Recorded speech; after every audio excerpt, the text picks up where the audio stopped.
Former FBI Director James Comey and former CIA Director avowed communist John Brennan facing an investigation for their roles in the falsely predicated and, I say, illegal Trump-Russia collusion hoax. They pushed the fake Steele dossier. They lied to a FISA court multiple times, and then they lied to Congress to smear President Trump.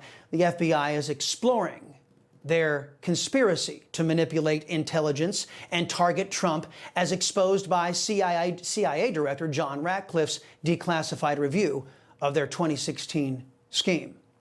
Former Trump 2016 foreign policy advisor and Newsmax contributor and victim of the Trump-Russia collusion hoax, George Papadopoulos, joining me now. It's good to see you, sir.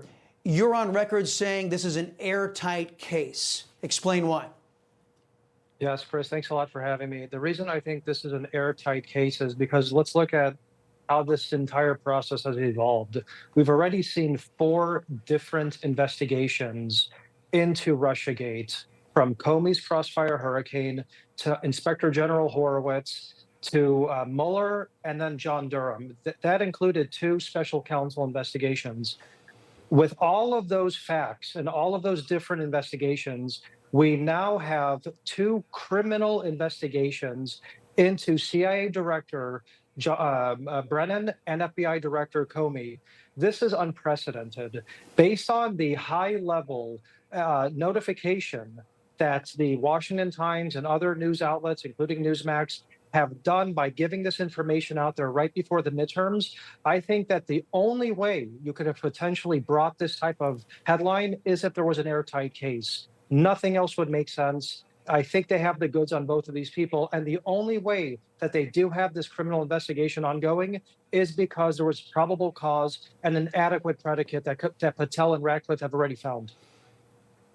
In my opinion, Obama, Clinton, and members of the corrupt Obama regime launched a falsely predicated investigation that was determined later that no evidence existed to justify it, only a desire to use the awesome power of the federal government to remove one's political opponents off the field. As mentioned, they relied on the Steele dossier, they relied on hearsay and leftist foreign operatives. Then they spied on President Trump's campaign. Watch.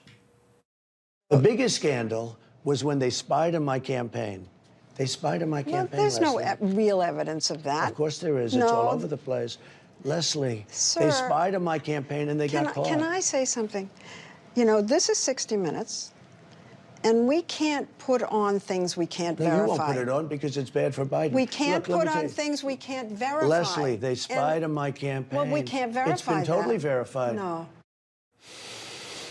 As you can see, 60 Minutes bias goes way, way back. Leslie Stahl and others in the left-wing press would push this hoax as a precursor to their pushing the real big lie, hiding Joe Biden's mental and physical impairments from we the people, Mr. Papadopoulos. What's your take on the folks in the press who have done and what they are doing these kinds of things today?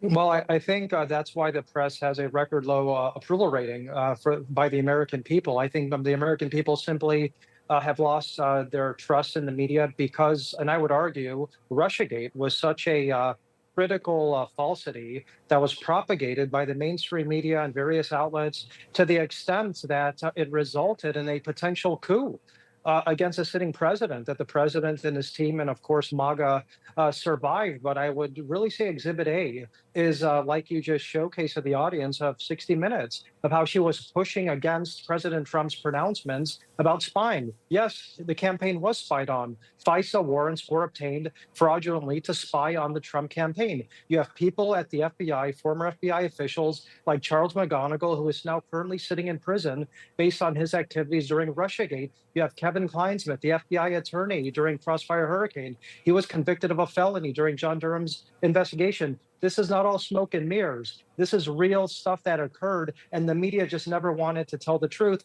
And that's why they have a low approval rating. That's why Donald Trump has raised more money, is more popular than ever, and why MAGA's here to stay.